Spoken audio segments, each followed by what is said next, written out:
La noche de mi 70º cumpleaños debería haber sido una fiesta sencilla, con pastel, risas y quizás un brindis. En cambio, fue el momento en que mi propia hija me miró a los ojos delante de toda la familia y dijo: «Eres solo una vieja inútil». No lo susurró, no intentó suavizarlo. Sus palabras cayeron como un viento frío que congeló la sala. Mi hijo apartó la vista. Mi otra hija carraspeó, y los nietos se quedaron quietos sin saber qué hacer. Nadie me defendió. Ni una voz se alzó para decir: «Ya basta». Me quedé allí con un plato de pastel en la mano, el mismo pastel que compré yo misma porque nadie más se acordó, y sentí el peso de los años aplastándome. Había construido esa casa con mis propias manos, adobe por adobe, viga por viga, el sudor de décadas impregnado en cada rincón. Pero en ese instante me redujeron a una carga una mujer cuya valía había caducado. Las risas nerviosas que siguieron cortaron más hondo que el insulto. Ojalá pudiera decirte que salí furiosa, que le grité de vuelta, pero la verdad es que no lo hice. Me quedé inmóvil, tragué la humillación y miré las paredes que una vez levanté con orgullo. Esa noche, mientras la familia se retiraba a sus cuartos, me senté sola en el porche escuchando a los grillos. El silencio me dijo todo lo que las palabras no habían en sus ojos, ya no pertenecía. Pero esto es lo que ellos no sabían. Puedo tener canas y huesos cansados, pero no estoy acabada. He sobrevivido inviernos más duros, tormentas más feroces, y aunque me veían como una vieja pasada de moda, yo sabía que aún llevaba algo más poderoso que la juventud o la fuerza, el derecho a la dignidad. Así que escucha bien, porque lo que decidí hacer después de esa noche lo cambió todo. No buscaba venganza, sino justicia. No era por castigar, sino por reclamar el respeto que toda madre merece. Si alguna vez te has sentido descartada, si alguien te ha dicho que tu tiempo pasó, esta historia es para ti. Léela completa, compártela con quien necesite recordar que el valor propio no tiene fecha de caducidad. Porque a veces lo más valiente que una vieja puede hacer es negarse a desaparecer.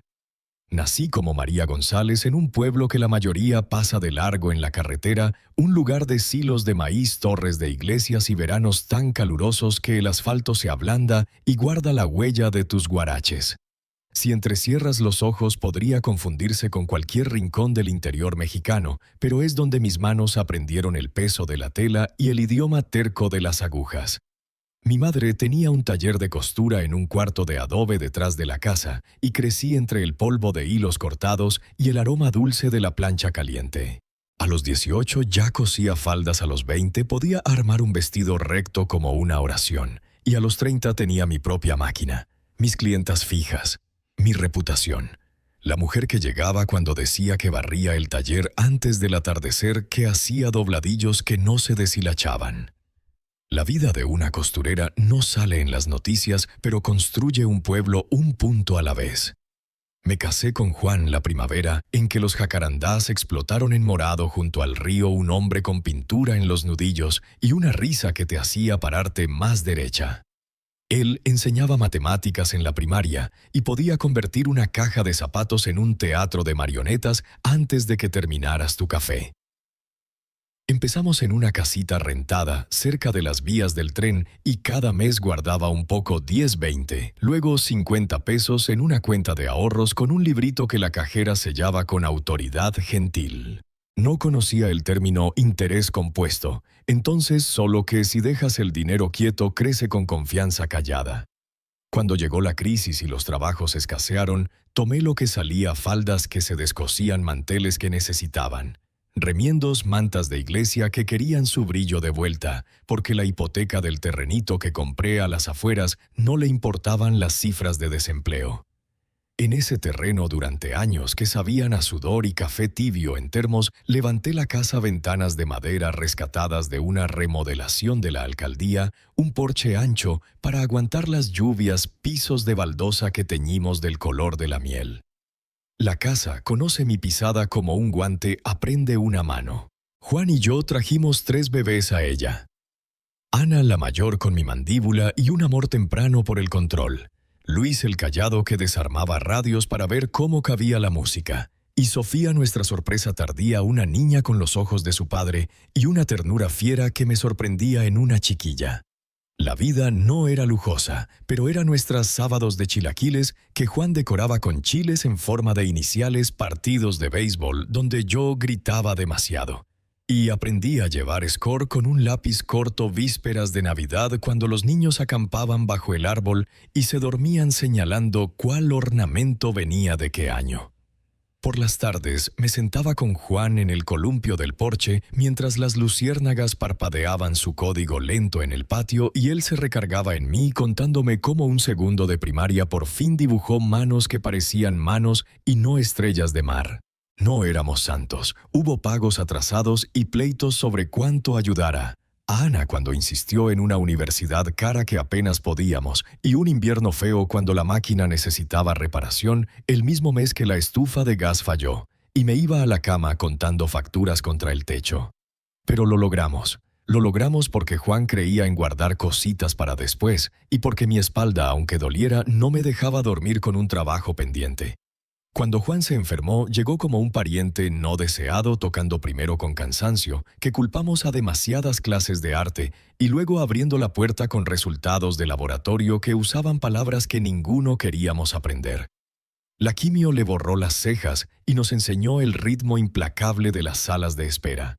Aprendí otras habilidades, cómo sostener una palangana, cómo convencer cucharadas de caldo en una boca que olvidó el hambre, cómo discutir cortés con aseguradoras que trataban una vida humana como un renglón. Construí una rampa para las escaleras traseras y ensanché puertas para que la silla pasara sin golpear sus nudillos. Mantuve flores en la mesa de la cocina, aunque no pudiera olerlas porque el color, dijo una vez, es una forma de oración. La noche que se fue, la casa estaba demasiado quieta para soportarla. El duelo es pesado pero también administrativo. Hay formas que firmar y guisados que aceptar y gente que dice si necesitas algo, porque no sabe qué más decir. Seguí trabajando porque las manos necesitan una tarea cuando el corazón anda vagando. Para entonces los hijos tenían sus vidas. Ana en la ciudad, traje y teléfono pegado a la palma, hablando de apalancar y capitalizar, de formas que me hacían sentir en un país ajeno. Luis saltando de contrato en tecnología brillante y alérgico a la permanencia. Y Sofía que se quedó cerca, que traía tacos los miércoles y me mandaba fotos de amaneceres como prueba de que el mundo aún cumplía promesas. Guardé más en ahorros en un pequeño fondo de retiro que mi banquera en la cooperativa montó una mujer de voz suave que explicaba distribuciones mínimas requeridas y beneficiarios con paciencia de bibliotecaria. No era riqueza, era un colchón para dormir tranquila. Si esto suena como una vida atada con un moño, no lo era. Después de que Juan murió, la casa creció más grande y solitaria al mismo ritmo, un techo alto de silencio presionando. Me encontré dejando la tele encendida por compañía y apagándola porque mentía sobre compañía. Hacía café cada mañana y lo llevaba al porche porque la luz allí aún lo recordaba. Planché el mantel por tercera vez porque mi palma quería ese movimiento. Me quedé en el coro de la iglesia porque sostener una nota larga en grupo se sentía como pararse en un muelle y dejar que la marea pase bajo tus pies. El pueblo cambió a mi alrededor. La fonda vieja donde las meseras sabían tu orden cerró, reemplazada por un lugar con bombillas modernas y salsa de ajo en el menú. Chavos patinaban en el estacionamiento del banco por las noches. La ferretería empezó a vender más parrillas y menos bisagras. Mis rodillas se endurecieron. Empecé a guardar una libretita junto al refri para no comprar mostaza, olvidando que ya tenía 2 frascos. Y aún así nunca me sentí obsoleta. No hasta la noche de mi 70º cumpleaños, cuando las palabras de Ana cortaron la habitación en antes y después. No fue solo lo que dijo, fue como los otros bajaron la vista, se quedaron quietos, decidieron que el silencio era la carga más ligera. Me quedé allí con un plato de papel doblándose bajo un pastel barato que compré en la panadería del súper glaseado blanco, letras azules que decían «Feliz cumpleaños, mamá». Porque le dije a la chica detrás del mostrador que lo escribiera de todos modos, y no podía decir si el dulzor en mi lengua era azúcar o vergüenza.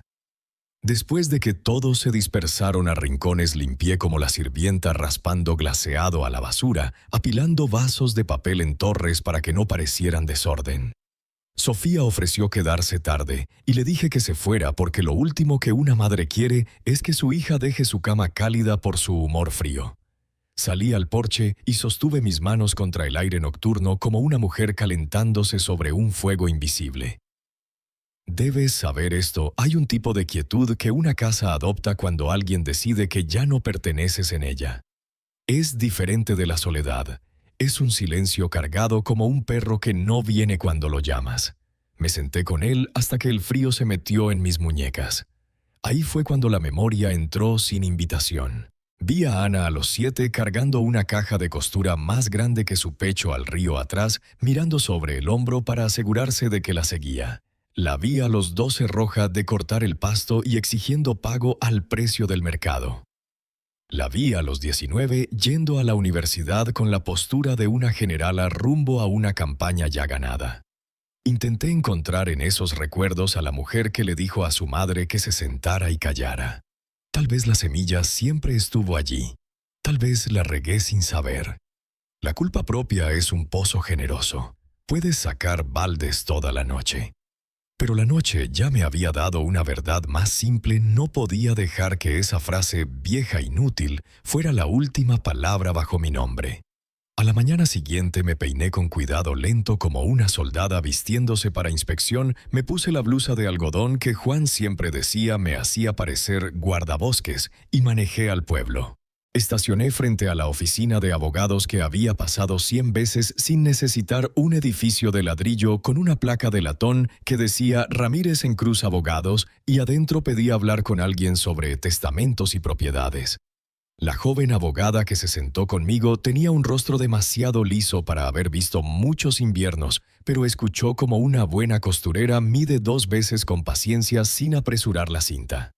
Le di el archivo que guardo en una caja de metal bajo la cama, escritura, recibos de impuestos prediales, papeles de refinanciamiento de cuando pusimos a Sofía en el colegio comunitario, la carta del banco listando mis cuentas con esas cadenas largas de números que parecen códigos secretos. Leyó, preguntó. Explicó términos que se sentaban como muebles torpes en mi boca, revocable designación de beneficiario, poder duradero. Le dije que no buscaba castigar a nadie, que no era por rencor, que solo quería que mi casa y mi nombre dejaran de usarse como tapete. Asintió y dijo, entonces hagamos lo imposible para que alguien malinterprete tus intenciones. Redactamos un Nuevo Testamento, uno con condiciones claras que podrías poner en un anuncio y no entrecerrar ojos, la casa es mía hasta que deje esta tierra en mis términos. Nadie vive en ella sin acuerdo escrito. Quien levante una mano para defraudarme pierde su reclamo. Sugirió formalizar algo más el arreglo por el cual Ana y su familia habían estado temporalmente conmigo mientras transitaban entre hogares, un temporal que se había endurecido en años. Se llama licencia de ocupación, dijo, y puede revocarse. Firmé papeles que se sentían como tela bajo mi mano.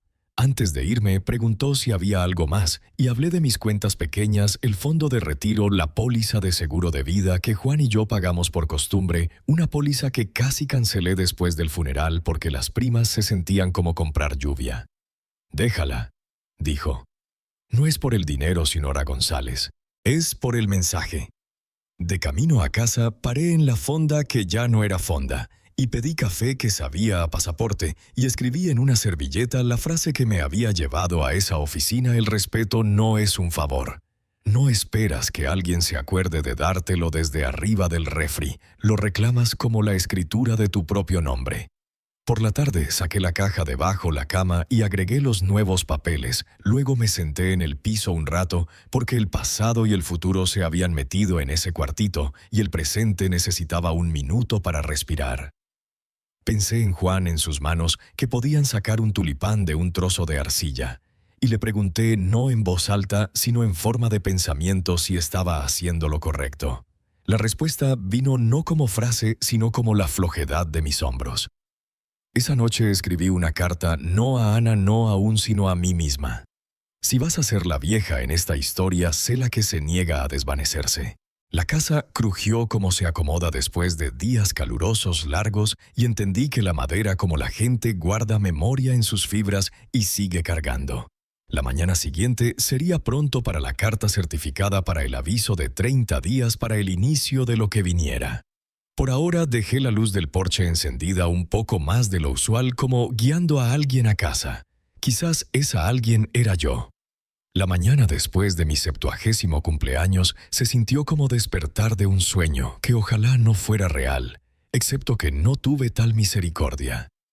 El insulto aún resonaba en mis oídos cada sílaba como agujas raspando tela. Hice mi café como siempre negro fuerte en la misma taza astillada que Juan me dio una Navidad lejana y me senté en la mesa de la cocina mirando el vapor. Una mujer puede sentarse y hervir en amargura o puede decidir pararse. Había sentado suficiente. Saqué el sobre de la oficina de abogados, el que había colocado con cuidado en la caja de metal, y lo puse plano frente a mí. Mi nombre escrito en letras firmes me recordó que, pese a lo que Ana dijo, mi historia no había terminado. El respeto podía estar enterrado bajo silencio esa noche, pero aún era mío para reclamar. Ese día manejé a la oficina de correos, ese edificio cuadrado de ladrillo rojo donde el chisme corre más rápido que el correo, y envié la carta certificada revocando el temporal derecho de Ana a ocupar la casa. 30 días. Eso les di a ella y su familia. 30 días para empacar y encontrar otro techo. No era venganza, era claridad. Dejé el sobre en las manos del empleado y sentí un peso levantarse de las mías. Salí al aire frío de marzo y me mordió la cara como verdad. De camino a casa, paré en el banco donde abrí mi primera cuenta de ahorros 40 años antes, cuando la cajera aún sabía los cumpleaños de tus hijos. La mujer detrás del mostrador era nueva joven.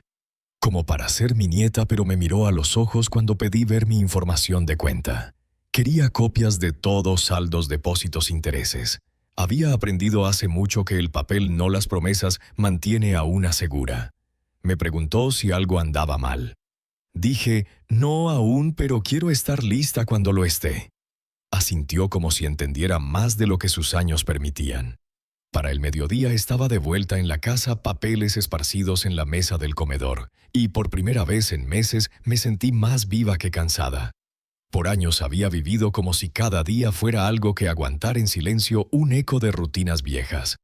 Ahora cada página de prueba, cada firma, cada registro, era una declaración: aún estoy aquí y no seré borrada. Sofía llamó esa tarde preguntando cómo había ido la fiesta. No le conté todo, no aún. Hay verdades que no puedes tirar como agua fría. Necesitan desempacarse lento para que el ardor no aleje a la gente. Le dije que estaba bien, que el pastel estuvo bueno, que los nietos parecieron felices. Dijo que pasaría con tacos más tarde en la semana. Le dije que me gustaría. Después de colgar me senté con el silencio y me di cuenta de que no estaba enojada con ella por no hablar esa noche. El miedo es un silenciador poderoso, pero Ana no podía excusarla. Su crueldad había sido deliberada, una piedra lanzada con intención de herir. Los días siguientes se desdibujaron en un ritmo que no había sentido en años. Mañanas empezaban con café, luego ordenando documentos, luego pláticas con la joven abogada de Ramírez San Cruz. Tardes caminaba por la casa con ojos nuevos, anotando qué era mío y qué habían arrastrado la familia de Ana. El sofá grande, la pantalla plana atornillada a la pared, cajas de juguetes regadas en el pasillo. Esta casa había empezado a verse como de ellos, no mía, pero con cada paso me recordaba: yo la hipotequé, la construí, la mantuve de pie. Sus nombres no estaban escritos en sus huesos. La abogada sugirió llevar un diario de todo, fechas, conversaciones, incluso cómo Ana me miraba cuando pensaba que las palabras podían doblar la verdad. A los jueces les gustan los detalles, dijo. Los detalles muestran que una mujer recuerda y la memoria es poder. Así que escribí. Por las noches, cuando el sueño me evitaba, garabateaba notas sobre el sonido de la voz de Ana, cómo Rosa, su esposo, evitó mis ojos en la mesa de cumpleaños, el silencio que cayó sobre los nietos. No era solo evidencia. Era mi testimonio a mí misma, prueba de que no había imaginado el cambio en el aire. Una tarde Luis llamó. Vive 3 estados lejos y rara vez encuentra razón para checar. Preguntó por mi salud por las tormentas de invierno, por si la calefacción aguantó. Su voz era casual, pero oí algo debajo, una duda como si supiera que algo se rompió en la familia, pero no quisiera tocar los pedazos. Le dije que la calefacción estaba bien. No le conté de la carta que envié. Algunas verdades llegan en su propio tiempo. Mientras los 30 días contaban, Ana se volvió más fría. Me evitaba en el pasillo, cerraba puertas más fuerte de lo necesario y me daba miradas que recordaban mi edad como si fuera una reliquia que debería agradecer el ruido y la compañía. Pero el silencio entre nosotras era más ruidoso que cualquier portazo. En el día 20 la oí al teléfono voz alta diciendo cosas como derechosa y senil. Me paré del otro lado de la puerta escuchando no las palabras sino el tono. Era el tono de una mujer convencida de que merecía lo que no ganó. Esa noche saqué mi caja de papeles otra vez y agregué una hoja nueva, una nota a mí misma que decía no dobles, no ahora. En el día 27 llegó una carta a mi buzón crujiente y formal. Era del abogado de Ana reclamando que años atrás le había prometido la casa que tenía un acuerdo verbal de propiedad. Me senté en la mesa de la cocina y la leí 2 veces, luego una tercera, y reí no de humor sino de incredulidad. Qué rápido aparecen promesas cuando el respeto se va. Una promesa que nunca hice conjurada para atraparme. A la mañana siguiente caminé a la oficina de mi abogada y le di la carta. La leyó lento, suspiró y dijo: «Este es su movimiento, pero contrarrestaremos. Tienes la escritura, tienes los registros, tienes tiempo». Asentí, aunque adentro sentí el viejo dolor de traición como un martillo al pecho. Esa noche me senté otra vez en el porche, el cielo amplio y sin piedad arriba, y me di cuenta de que mi pelea no era por propiedad, no era por paredes o techos, era por algo invisible pero más pesado que la madera: dignidad. La memoria de Juan volvió entonces no como duelo, sino como recordatorio. Solía decir: María, el mundo puede tomar tu tiempo, tu dinero, hasta tu fuerza, pero nunca dejes que tome tu nombre. Y no lo hice. Empecé a preparar no para un argumento en la sala, sino para una batalla en corte. Reuní mis notas, copias, registros y los llevé como escudo. Gente en el pueblo empezó a notar. Un vecino me paró en el mercado, preguntó si era verdad que echaba a Ana. Dije simplemente: es verdad que me defiendo. Asintió con un respeto que las mujeres rara vez muestran en público, un reconocimiento de que a veces la lucha por tu nombre es la única que importa. Para el día 30, Ana no se había mudado. Se quedó retándome a parpadear. Pero yo ya había decidido no parpadearía. No rendiría el terreno que tallé con décadas de labor. Esa noche, mientras la casa zumbaba con el peso del silencio, me senté en la mesa, con los papeles esparcidos frente a mí, la carta de desalojo, la escritura, los estados de banco, el Nuevo Testamento. Susurré en voz alta al vacío: «Me llamaste inútil, déjame mostrarte cuán útil aún soy». Ya no era enojo, era resolución. El despertar no fue ruidoso. No fue un rayo o un toque de trompeta. Fue constante como una mujer levantándose después de demasiado tiempo de rodillas. Y una vez de pie supe que no había vuelta a sentarse. No tardó en empezar el murmullo. Para cuando pasó el plazo de 30 días, Ana decidió dejar de fingir. Paseaba por la casa como si nada hubiera cambiado, como si la carta de mi abogada fuera una broma. Mantuvo a su familia arraigada en las habitaciones que construí, estacionando su camioneta nueva torcida en el driveway como una bandera en suelo conquistado.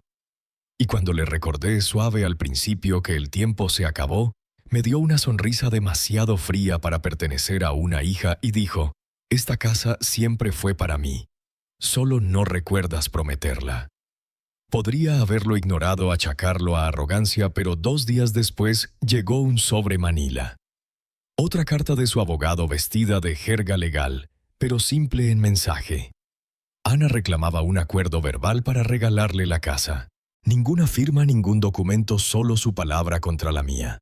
Me senté en la mesa de la cocina mirando ese papel y por primera vez en mucho reí, no la risa buena, sino la hueca que retumba en el pecho. Después de 70 años de sudor, de pronto mi trabajo de vida era nada más que su derecho.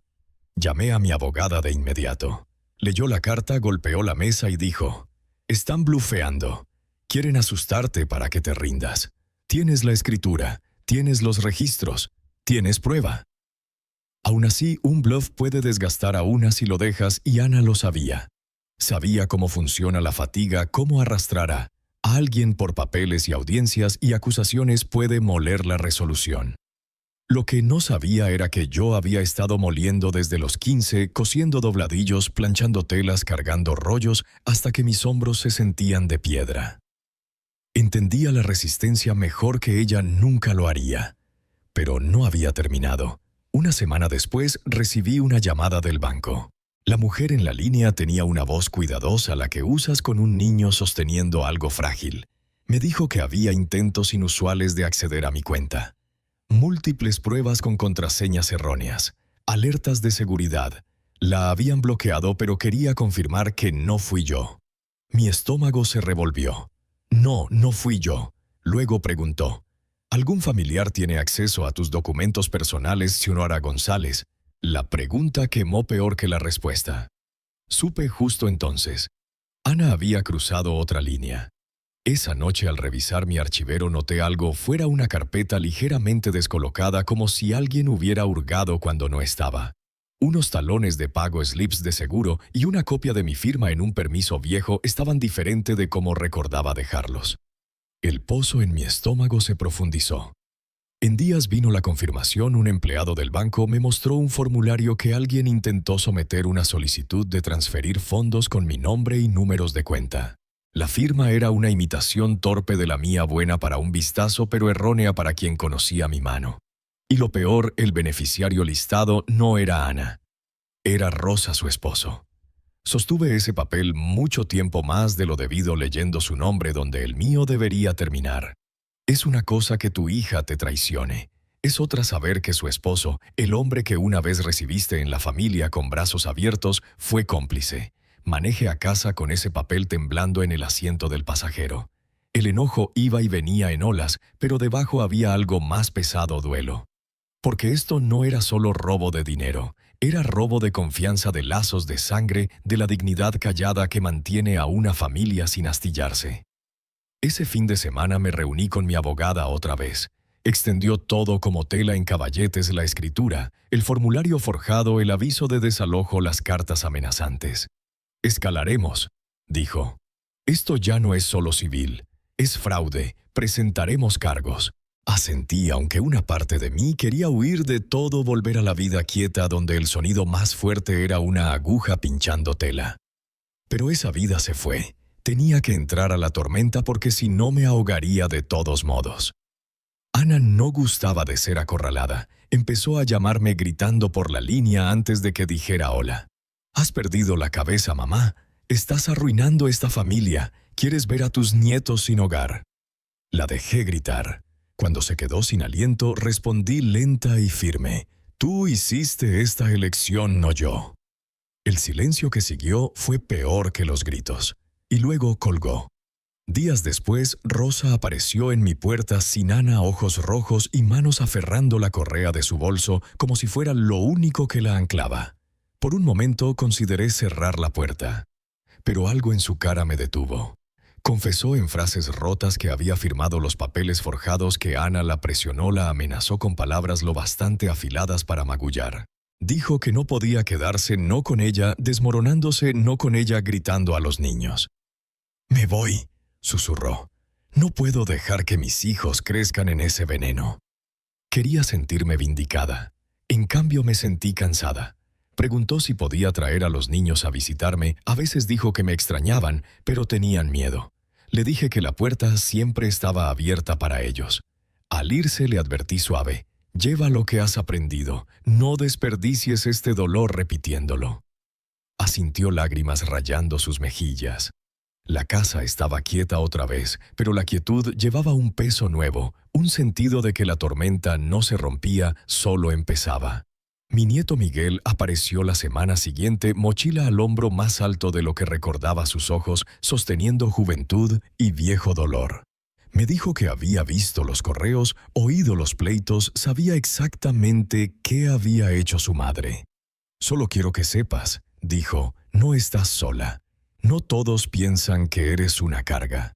Sus palabras quebraron algo en mí, la coraza que construí para no colapsar. Puse una mano en su hombro y me di cuenta de que no había perdido todo. Miguel era prueba de eso. Aún así, Ana no había terminado. Su abogado presentó una contrademanda en corte declarando que era senil, no apta para manejar mis asuntos, manipulada por extraños. Fue el corte más vicioso aún, porque no era solo por propiedad o dinero, era por mi mente, mi capacidad misma de conocerme. El juez ordenó una evaluación. Fui. Me preguntaron sobre fechas, nombres, presidentes, proverbios. Respondí todo claro y afilado. Me preguntaron por Juan, y mi voz se quebró no de confusión, sino de la herida de recordar. Los doctores escribieron su reporte: juicio sólido, función cognitiva intacta, resiliencia emocional fuerte. Lo leí y sentí una mezcla extraña de triunfo y tristeza. Triunfo porque Ana no podía borrarme. Tristeza porque mi propia hija lo intentó. La escalada no siempre ruge como trueno. A veces es más quieta un apretar lento de tornillos, un despojar constante de ilusiones. Para entonces, vecinos susurraban, el periódico local insinuaba una anciana luchando contra fraude familiar. Extraños me asentían con respeto o lástima, no podía decir cuál. Pero cada asentimiento me recordaba esto no era solo por mí. Era por cada viejo y vieja silenciados, empujados así de llamados inútiles. La pelea ya no era solo mía. Era más grande, más pesada, y estaba determinada a cargarla. Había empezado esta batalla sola en mi porche con un pedazo de pastel barato. Ahora se había vuelto una guerra por mi nombre, mi dignidad, mi legado. Y no me echaba para atrás. Miguel siguió viniendo después de esa primera visita, a veces con una bolsa de mandado, a veces con nada más que su presencia, que era más que suficiente. Tenía 22, pero se cargaba con el cansancio de alguien que ya vio demasiado de la fealdad de la vida.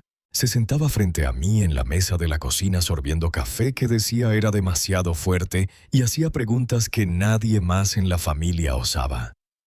«Abuela, ¿por qué cambió tanto mamá? Siempre fue así». No tenía respuestas fáciles. Le conté historias de su madre de niña, cómo Ana me suplicaba que la llevara a coser, cómo alardeaba a los 12 de arreglar el jardín sola. Miguel escuchaba mandíbula apretada, como tratando de reconciliar dos mujeres diferentes, la madre que conocía y la niña que describía. Una tarde dijo: «Si se reduce a que testifique, lo haré. Vi suficiente». La convicción en su voz me dio una fuerza que no sentía en meses. Pero mientras más Miguel se acercaba a mí, más otros se alejaban. Sofía llamó voz temblorosa diciendo que pensaba que era demasiado dura. «Mamá, quizás si te sientas con Ana e intentas hablar». La corté gentil pero firme.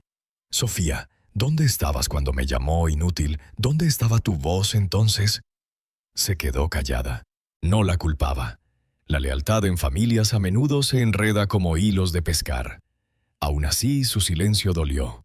Luis, mi hijo del medio, permaneció distante mandando textos ocasionales que se sentían como notas diplomáticas más que palabras de hijo. «Espero estés bien. No olvides tu chequeo». No quería parte de la pelea y dejé de esperar que eligiera lados. La traición no siempre viene en forma de documentos forjados o palabras crueles. A veces viene en forma de ausencia en la decisión de mirar para otro lado cuando pararse podría costar demasiado. El pueblo, sin embargo, observaba. En la ferretería, hombres que una vez me hablaban solo de hilos y agujas, ahora me palmeaban el hombro y susurraban: «Bien por ti, María, ya era hora de que alguien se plantara». En la iglesia, una viuda se acercó y dijo que su hija le quitó sus ahorros y la dejó en un asilo que odiaba. «Ojalá hubiera hecho lo que tú», susurró. Sus historias se vertieron en mí como agua en una jarra agrietada, pesadas, derramándose, imposibles de cargar sola. Me di cuenta de que mi batalla ya no era privada. Se había vuelto un espejo para otros, para cada padre y madre descartados por los hijos por los que sacrificaron. Una noche Rosa volvió no con lágrimas esta vez, sino con una desesperación quieta. Se sentó en el porche torciendo manos y confesó más de lo esperado que Ana se había vuelto violenta en palabras, azotando puertas, gritando a los niños cada vez que mi nombre salía, que temía que haría si acorralada. Firmé esos papeles porque le tenía miedo, admitió voz quebrada. Pero no puedo ser parte más. Me voy. Debería haber sentido enojo, pero todo lo que vi fue una mujer atrapada demasiado en sombra ajena. «Lleva a los niños y vete», le dije. «No mires atrás. Pero recuerda lo aprendido o te encontrarás repitiéndolo». Asintió, lágrimas en ojos, y por primera vez desde que empezó todo sentí lástima en vez de furia. Miguel se acercó más a mí después de que su padre se fue. Me ayudó a organizar archivos, etiquetar cajas, hasta me llevó a la oficina de la abogada cuando mis rodillas se quejaron del camino largo del estacionamiento. Era constante, leal, y vi en él el hijo que una vez esperé criar. Con el tiempo, nuestro lazo empezó a sanar algo en mí que no sabía aún sangraba. Aún así, no todos los aliados venían sin costo. Los susurros en el pueblo crecieron más fuertes y con ellos el juicio. Algunos decían que rompía mi familia, que debería perdonar y olvidar. Otros decían que inspiraba una luchadora por dignidad. Era extraño ser condenada y celebrada por el mismo acto. Pero cuando me acostaba por las noches mirando el techo, sabía que no elegí esta guerra. Me la eligieron cuando Ana decidió que mi valía había caducado. Miguel me dijo una tarde: «Abuela, la gente teme volverse como tú. No la luchadora que eres ahora, sino el ser que piensan powerless, olvidado. Por eso te admiran o quieren que pares. Les recuerdas lo que temen». Sus palabras me golpearon como una puntada limpia, precisa, inevitable. Aliados y traiciones, dos caras de la misma moneda. Algunos se revelaban audaz, otros por omisión. Pero a través de todo una verdad se paraba: cuando el respeto se quita, el silencio se vuelve complicidad. Y yo había terminado de ser cómplice en mi propio borrado.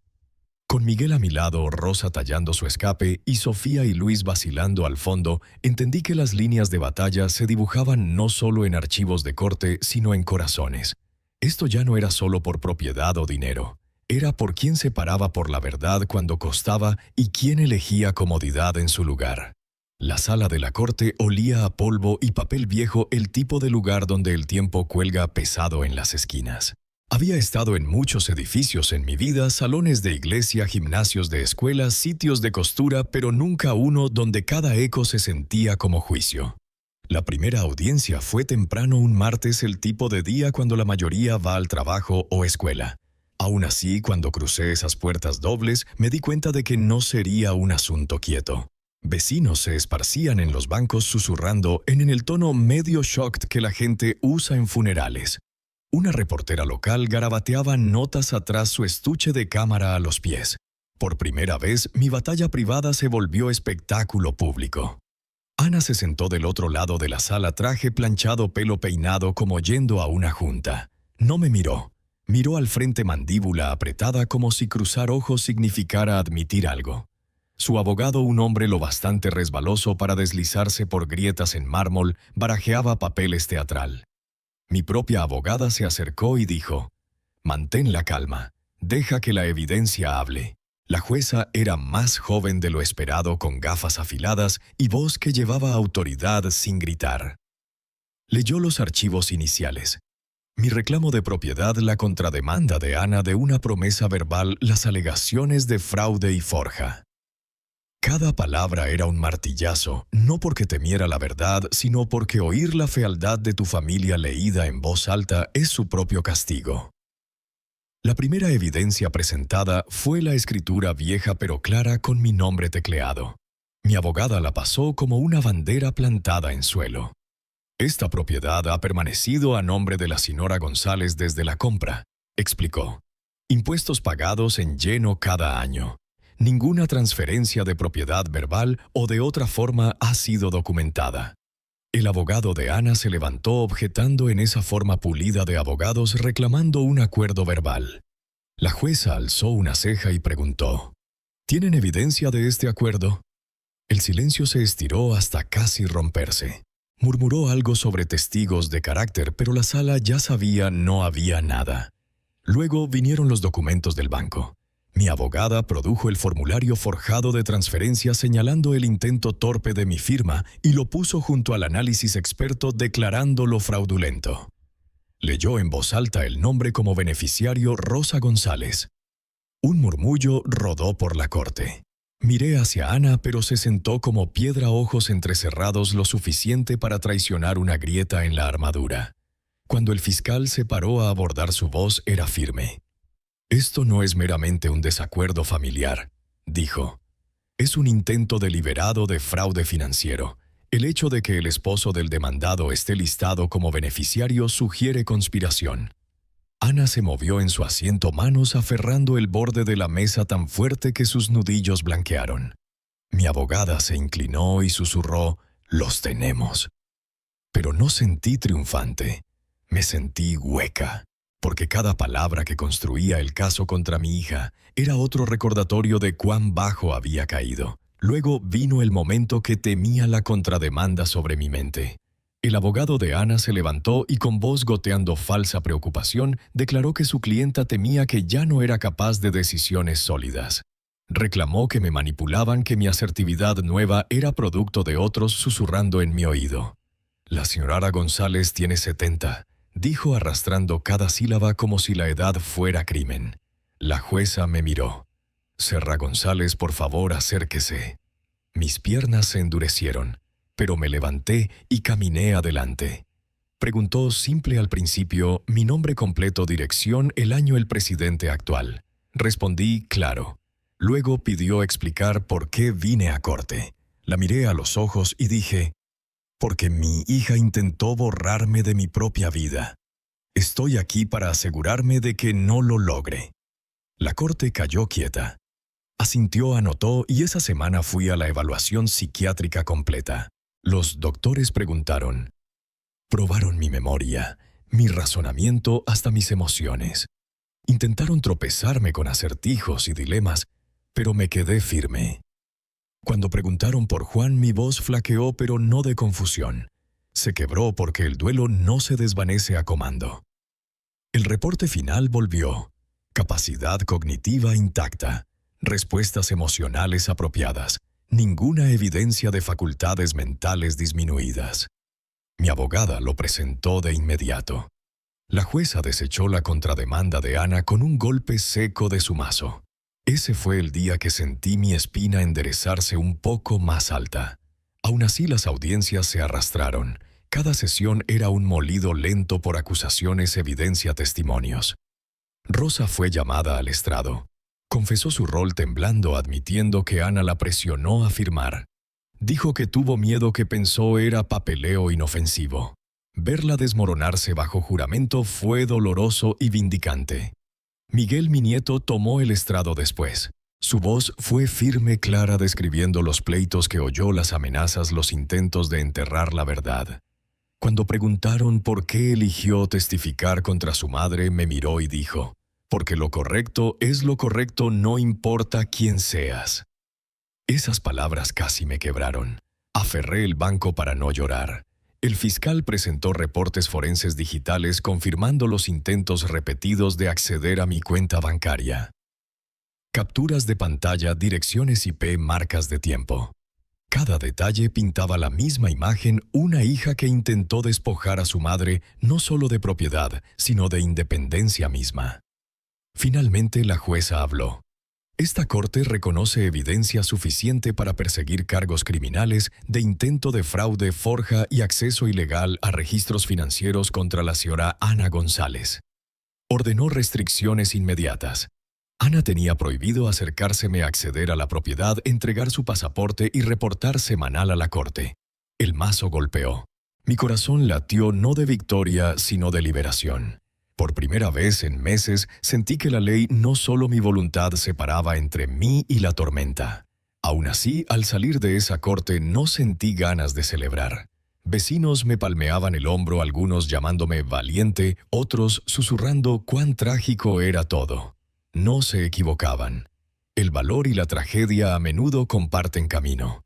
Esa noche me senté en el porche café enfriándose en manos y pensé en todo lo que llevó aquí décadas de trabajo, de amor, de sacrificio, ahora destilado en transcripciones y exhibiciones de corte.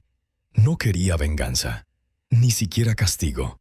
Todo lo que quería era dignidad, el simple reconocimiento de que mi nombre, mi vida, mi labor significaban algo. La batalla legal estaba lejos de terminar. Juicios seguirían, abogados argumentarían, papeles se apilarían más alto. Pero ya había ganado la pelea más importante, había probado ante los ojos de la ley y de mi comunidad que no estaba acabada, no senil, no desechable. Aún era María González. Y eso, por ahora, era suficiente. Cuando la sesión de corte terminó y la tormenta de papeles y testimonios por fin me dio espacio para respirar, me di cuenta de que la batalla me había cambiado. No solo en cómo me cargaba, sino en qué entendía sobre el legado. El legado no es simplemente lo que pasas, es lo que la gente lleva adelante en sus huesos cuando ya no estás. Por meses, mi vida se redujo a presentaciones, exhibiciones, declaraciones de testigos y firmas. Aún así, en la quietud, después sentí necesidad de reclamar algo más suave, algo humano. Empecé con Miguel. Se había parado conmigo en las horas más oscuras, eligiendo verdad sobre comodidad, lealtad sobre lazos de sangre. Una tarde, mientras la luz de verano se estiraba larga por el patio, me ayudó a regar los jitomates en el jardín que Juan una vez cuidó. Trabajamos lado a lado sin hablar mucho, solo el sonido de la manguera y la tierra bebiéndola. Finalmente dije: Miguel, sabes todo esto, la casa, las cuentas, lo que quede cuando me vaya, nada importa tanto como esto aquí. Me miró perplejo limpiando manos en sus jeans. ¿Qué quieres decir, abuela? Apunté a la tierra, a las plantas alcanzando el sol. No es las cosas, es las raíces. Es lo que cuidas, lo que quieres, lo que luchas por mantener vivo. Ese es el único legado que vale sostener. Asintió lento y lo vi entender. Esa semana volví a la oficina de la abogada, no con miedo esta vez, sino con claridad. Quería reescribir mi testamento no solo con términos legales, sino morales. La abogada alzó una ceja cuando expliqué. La mayoría mantiene testamentos simples, sino Aniura González. Sonreí. La mayoría no tiene mi historia. Dicté lento línea por línea mientras la secretaria tecleaba.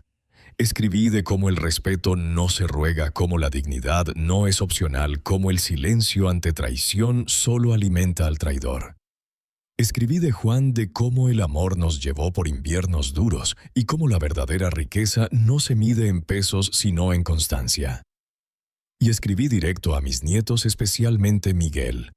Lleva tu nombre con honor, no confundas perdón con rendición. Y cuando el mundo trate de decirte que eres demasiado pequeña, demasiado vieja o demasiado tarde, párate de todos modos. Cuando firmé los papeles, mi mano fue firme. Por una vez, sin temblor, sin duda. Dejar todo a Miguel podría encender chisme, quizás outrague, pero ya no vivía para susurros. Vivía para verdad. En los días siguientes, la palabra se esparció por el pueblo. Algunos vecinos me alabaron, otros sacudieron cabeza llamándome dura. Pero no vacilé.